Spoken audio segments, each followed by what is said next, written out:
Alright, don't mind me. I woke up from a nap. Had to be on the second round of antibiotics. That made me sick because I took it on an empty stomach. Being a nurse, you think I'd know better? Anyway, I'm going to read chapter 9 of Twilight, which is Theory. Yeah, it's backwards, but don't mind that. Theory.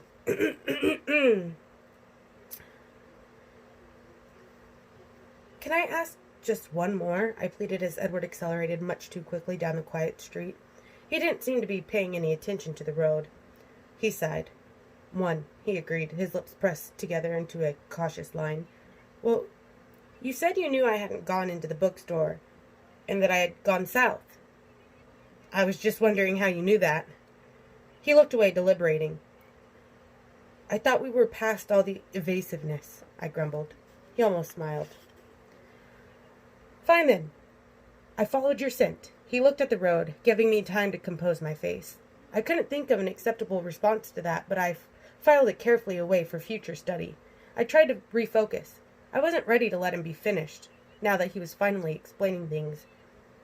And then you didn't answer one of my first questions, I stalled. He looked at me with disapproval. Which one? How does it work? The mind-reading thing? Can you read anybody's mind? Anywhere? How do you do it? Can the rest of your family? I felt silly asking for clarification on make-believe. That's more than one, he pointed out. I simply intertwined my fingers and gazed at him, waiting. No, it's just me. And I can't hear anyone anywhere. I have to be fairly close. The more familiar someone's voice is, the farther away I can hear them. But still, no more than a few miles. He paused thoughtfully. It's a little like being in a huge hall filled with people, everyone talking at once. It's just a hum, a buzzing of voices in the background. Until I focus on the one voice, and then what they're thinking is clear. Most of the time I tune it all out. It can be very distracting. And then it's easier to seem normal. He frowned as he said the word. When I'm not accidentally answering someone's thoughts rather than their words. Why do you think you can't hear me? I asked curiously. He looked at me, his eyes enigmatic. I don't know, he murmured. The only guess I have is that maybe your mind doesn't work the same way the rest of theirs do. Like your thoughts are on the AM frequency and I'm only getting FM. He grinned at me, suddenly amused. My mind doesn't work right. I'm a freak. The words bothered me more than they should. Probably because his speculation hit home. I'd always suspected as much, and it embarrassed me to have it confirmed. I hear voices in my mind, and you're worried that you're the freak? He laughed. Don't worry, it's just a theory. His face tightened. Which brings us back to you. I sighed. How to begin? Aren't we past all the evasions now? He reminded me softly. I looked away from his face for the first time, trying to find words. I happened to notice the speedometer. Holy crow, I shouted. Slow down! What's wrong? He was startled, but the car didn't decelerate. You're going 100 miles an hour! I was still shouting. I shot a panicky glance out the window, but it was too dark to see much. The road was only visible in the long patch of bluish brightness from the headlights. The forest along both sides of the road was like a black wall, as hard as a wall of steel if we veered off the road at this speed. Relax, Bella. He rolled his eyes, still not slowing. Are you trying to kill us? I demanded. We're not going to crash. I tried to modulate my voice. Why are you in such a hurry? I always drive like this. He turned to smile crookedly at me. Keep your eyes on the road. I've never been in an accident, Bella. I've never even gotten a ticket. He grinned and tapped his forehead. Built-in radar detector. Very funny, I fumed. Charlie's a cop, remember? I was raised to abide by traffic laws. Besides, if you turn us into a Volvo pretzel around a tree trunk, you can probably just walk away. Probably, he agreed with a short, hard laugh, but you can't, he sighed, and I watched with relief as the needle gradually drifted toward 80. Happy? Almost. I hate driving slow, he muttered. This is slow. Enough commentary on my driving, he snapped. I'm still waiting for your latest theory. I bit my lip. He looked down at me, but his honey eyes unexpectedly gentle. I won't laugh, he promised. I'm more afraid that you'll be angry with me. Is it that bad? Pretty much, yeah. He waited. I was looking down at my hands, so I couldn't see his expression. Go ahead. His voice was calm. I don't know how to start, I admitted. Why don't you start at the beginning? You said you didn't come up with this on your own. No. What got you started? A book? A movie? He probed. No. It was Saturday at the beach. I risked a glance up at him. He looked puzzled. I ran into an old family friend. Jacob Black, I continued. His dad and Charlie have been friends since I was a baby. He still looked confused. His dad is one of the Qualu elders. I watched him carefully. His confused expression froze in place. We went for a walk. I edited all my scheming out of the story, and he was telling me some old legends. Trying to scare me, I think. He told me one. I hesitated. Go on, he said. About vampires. I realized I was whispering. I couldn't look at his face now, but I saw his knuckles tighten convulsively on the wheel. And you immediately thought of me. Still calm. No, he mentioned your family. He was silent, staring at the road. I was worried suddenly, worried about protecting Jacob. He just thought it was a silly superstition, I said quickly. He didn't expect me to think anything of it. It didn't seem like enough. I had to confess. It was my fault. I forced him to tell me. Why? Lauren said something about you. She was trying to provoke me, and an older boy from the tribe said your family didn't come to the reservation, only it sounded like he meant something different. So I got Jacob alone, and I tricked it out of him, I admitted, hanging my head. He startled me by laughing. I glared up at him. He was laughing, but his eyes were fierce, staring ahead. Tricked him how? He asked. I tried to flirt. It worked better than I thought it would. Disbelief colored my tone as I remembered. I'd like to have seen that, he chuckled darkly. And you accused me of dazzling people. Poor Jacob Black. I blushed and looked out my window into the night. What did you do then? He asked after a minute. I did some research on the internet. And did that convince you? His voice sounded barely interested, but his hands were clamped hard onto the steering wheel. No, nothing fit. Most of it was kind of silly, and then I stopped. What? I decided it didn't matter, I whispered. It didn't matter? His tone made me look up. I had finally broken through his carefully composed mask. His face was incredulous, with just a hint of the anger I'd feared. No, I said softly. It doesn't matter to me what you are. A hard, mocking edge entered his voice. You don't care if I'm a monster, if I'm not human. No. He was silent, staring straight ahead again. His face was bleak and cold. You're angry, I sighed. I shouldn't have said anything. No, he said, but his tone was as hard as his face. I'd rather know what you're thinking, even if what you're thinking is insane. So I'm wrong again, I challenged. That's not what I was referring to. It doesn't matter, he quoted, gritting his teeth together. I'm right, I gasped. Does it matter? I took a deep breath. Not really, I paused, but I am curious. My voice, at least, was composed. He was suddenly resigned. What are you curious about? How old are you? 17, he answered promptly. And how long have you been 17? His lips twitched as he stared at the road. A while, he admitted at last. Okay, I smiled, pleased that he was still being honest with me. He stared down at me with watchful eyes, much as he had before, when he was worried I would go into shock. I smiled wider in encouragement, and he frowned. Don't laugh. But how can you come out during the daytime? He laughed anyway. Myth. Burned by the sun? Myth. Sleeping in coffins? Myth. He hesitated for a moment, and a peculiar tone entered his voice. I can't sleep. It took me a minute to absorb that. At all? Never, he said, his voice nearly inaudible. He turned to look at me with a wistful expression. The golden eyes held mine, and I lost my train of thought. I stared at him until he looked away. You haven't asked me the most important question yet. His voice was hard now, and when he looked at me, again his eyes were cold. I blinked, still dazed. Which one is that? You aren't concerned about my diet, he asked sarcastically. Oh, I murmured. That. Yes, that. His voice was bleak. Don't you want to know if I drink blood? I flinched. Well, Jacob said something about that. What did Jacob say? He asked flatly. He said you didn't hunt people? He said your family wasn't supposed to be dangerous because you only hunted animals? He said we weren't dangerous. His voice was deeply skeptical. Not exactly. He said you weren't supposed to be dangerous, but the Quileute still didn't want you on their land just in case. He looked forward, but I couldn't tell if he was watching the road or not. So was he right about not hunting people? I tried to keep my voice as even as possible. The Quileutes have a long memory, he whispered. I took it as a confirmation. Don't let that make you complacent, though, he warned me. They're right to keep their distance from us. We are still dangerous. I don't understand.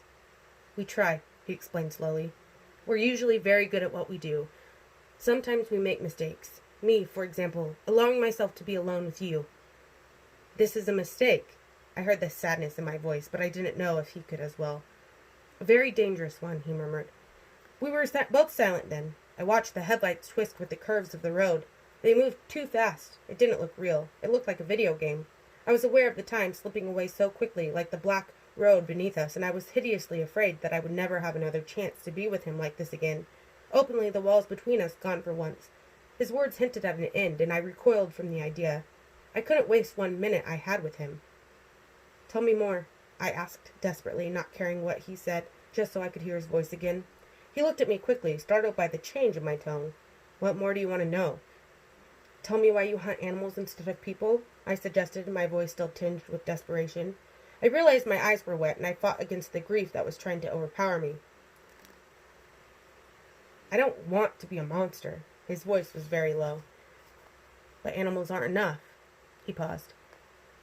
I can't be sure, of course, but I'd compare it to living on tofu and soy milk. We call ourselves vegetarians, our little inside joke. It doesn't completely satiate the hunger, or rather thirst, but it keeps us strong enough to resist. Most of the time. His tone turned ominous. Sometimes it's more difficult than others. Is it very difficult for you now? I asked. He sighed. Yes. But you're not hungry now, I said confidently, stating, not asking. Why do you think that? Your eyes. I told you I had a theory. I've noticed that people, men in particular, are crabbier when they're hungry. He chuckled. You are observant, aren't you? I didn't answer. I just listened to the sound of his laugh, committing it to memory. Were you hunting this weekend? With Emmett? I asked when it was quiet again. Yes, he paused for a second as if deciding whether or not to say something. I didn't want to leave, but it was necessary. It's a bit easier to be around you when I'm not thirsty. Why didn't you want to leave? It makes me anxious to be away from you. His eyes were gentle but intense, and they seemed to be making my bones turn soft. I wasn't joking when I asked you to try not to fall in the ocean or get run over last Thursday. I was distracted all weekend, worrying about you, and after what happened tonight, I'm surprised that you did make it through the whole weekend unscathed. He shook his head and then seemed to remember something. Well, not totally unscathed. What? Your hands, he reminded me. I looked down at my palms, at the almost healed scrapes across the heels of my hands. His eyes missed nothing. I fell, I sighed. That's what I thought. His lips curved up at the corners. I suppose being you, it could have been much worse. And that possibility tormented me the entire time I was away. It was a very long 3 days. I really got on Emmett's nerves. He smiled ruefully at me. 3 days? Didn't you just get back today? No, we got back Sunday. Then why weren't any of you in school? I was frustrated, almost angry as I thought of how much disappointment I had suffered because of his absence. Well, you asked if the sun hurt me, and it doesn't. But I can't go out in the sunlight. At least not where anyone can see. Why? I'll show you sometime, he promised. I thought about it for a moment. You might have called me, I decided. He was puzzled. But I knew you were safe. But I didn't know where you were. I hesitated, dropping my eyes. What? His velvety voice was compelling. I didn't like it. Not seeing you, it makes me anxious too. I blushed to be saying this out loud. He was quiet. I glanced up, apprehensive, and saw that his expression was pained. He groaned quietly. This is wrong. I couldn't understand his response. What did I say? Don't you see, Bella? It's one thing for me to make myself miserable, but a wholly other thing for you to be so involved. He turned his anguished eyes to the road, his words flowing almost too fast for me to understand. I don't want to hear that you feel that way. His voice was low but urgent. His words cut me. It's wrong. It's not safe. I'm dangerous, Bella. Please, grasp that. No. I tried very hard not to look like a sulky child. I'm serious, he growled. So am I. I told you, it doesn't matter what you are. It's too late. His voice whipped out, low and harsh. Never say that.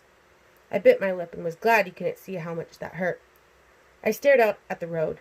We must be close now. He was driving much too fast. What are you thinking? He asked, his voice still raw. I just shook my head, not sure if I could speak. I could feel his gaze on my face, but I kept my eyes forward. Are you crying? He sounded appalled. I hadn't realized the moisture in my eyes had brimmed over. I quickly rubbed my hand across my cheek, and sure enough, traitor tears were there, betraying me. No, I said, but my voice cracked. I saw him reach toward me hesitantly with his right hand, but then he stopped and placed it slowly back on the steering wheel. I'm sorry. His voice burned with regret. I knew he wasn't just apologizing for the words that had upset me.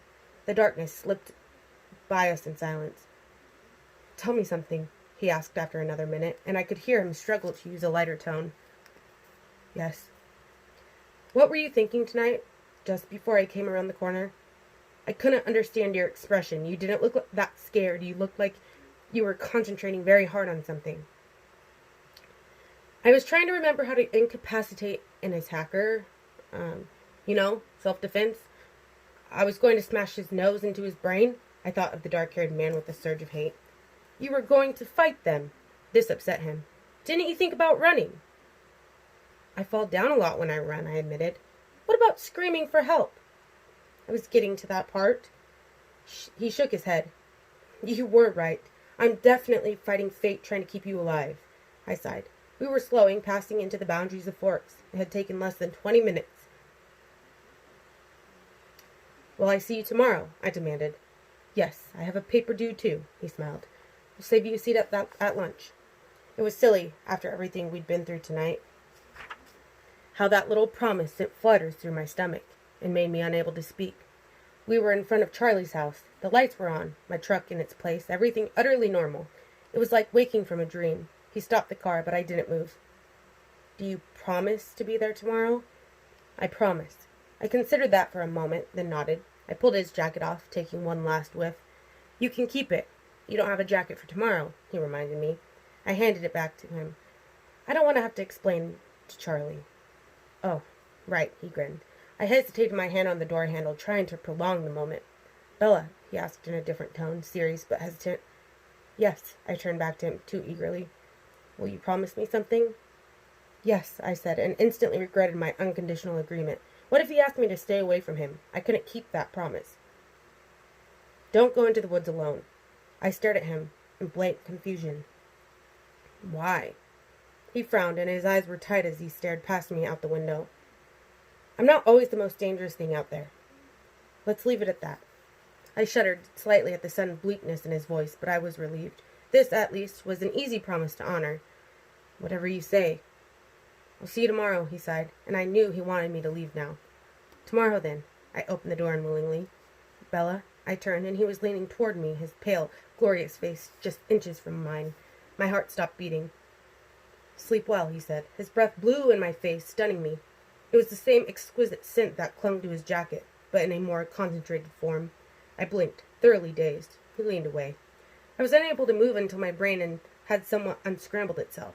Then I stepped out of the car awkwardly, having to use the frame for support. I thought I heard him chuckle, but the sound was too quiet for me to be certain. He waited till I had stumbled to the front door, and then I heard his engine quietly rev. I turned to watch the silver car disappear around the corner. I realized it was very cold. I reached for the key and mechanically unlocked the door and stepped inside. Charlie called from the living room. Bella. Yeah, Dad, it's me. I walked in to see him. He was watching a baseball game. You're home early. Am I? I was surprised. It's not even 8 yet, he told me. Did you girls have fun? Yeah, it was lots of fun. My head was spinning as I tried to remember all the way back to the girls' night out I had planned. They both found dresses. Are you all right? I'm just tired. I did a lot of walking. Well, maybe you should go lie down. He sounded concerned. I wondered what my face looked like. I'm just going to call Jessica first. Weren't you just with her? He asked, surprised. Yes, but I left my jacket in her car. I want to make sure she brings it tomorrow. Well, give her a chance to get home first. Right, I agreed. I went to the kitchen and fell, exhausted, into a chair. I was really feeling dizzy now. I wondered if I was going to go into shock after all. Get a grip, I told myself. The phone rang suddenly, startling me. I yanked it off the hook. Hello? I asked breathlessly. Bella? Hey, Jess. I was just going to call you. You made it home. Her voice was relieved and surprised. Yes. I left my jacket in your car. Could you bring it to me tomorrow? Sure. But tell me what happened, she demanded. Tomorrow? In Trig, okay? She caught on quickly. Oh, is your dad there? Yes, that's right. Okay, I'll talk to you tomorrow then. Bye. I could hear the impatience in her voice. Bye, Jess. I walked up the stairs slowly, a heavy stupor clouding my mind. I went through the motions of getting ready for bed without paying any attention to what I was doing. It wasn't until I was in the shower, the water too hot, burning my skin, that I realized I was freezing. I shuddered violently for several minutes before the steaming spray could finally relax my rigid muscles. Then I stood in the shower, too tired to move, until the hot water began to run out. I stumbled out, wrapping myself securely in a towel, trying to hold the heat from the water in so the aching shivers wouldn't return. I dressed for bed swiftly and climbed under my quilt, curling into a ball, hugging myself to keep warm. A few small shudders trembled through me. My mind still swirled dizzily, full of images I couldn't understand, and some I fought to repress. Nothing seemed clear at first, but as I fell gradually closer to unconsciousness, a few certainties became evident. About 3 things I was absolutely positive. First, Edward was a vampire. Second, there was part of him, and I didn't know how potent that part might be, that thirsted for my blood. And third, I was unconditionally and irrevocably in love with him.